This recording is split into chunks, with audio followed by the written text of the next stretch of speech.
Hi friends, நம்ம இன்றைக்கி ஒரு பிரேக்ஃபாஸ்ட் ரெசிபி தான் பார்க்க போகிறோம்.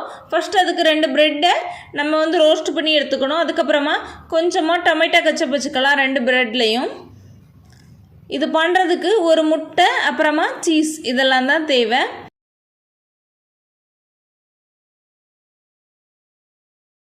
இப்போது அவிச்சு எடுத்துக்கிட்ட முட்டையை 2ஆக கட் பண்ணி எடுத்துருக்கேன்.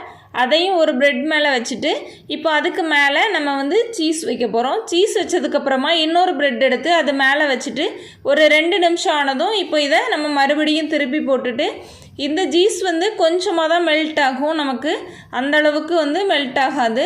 இது சால்ட்லாம் நம்ம எதுவுமே போட வேண்டியதில்லை. இந்த சீஸ்லேயே சால்ட் இருக்கும். அதனால் நம்ம சால்ட்டு சேர்க்கணும்னு தேவையில்லை.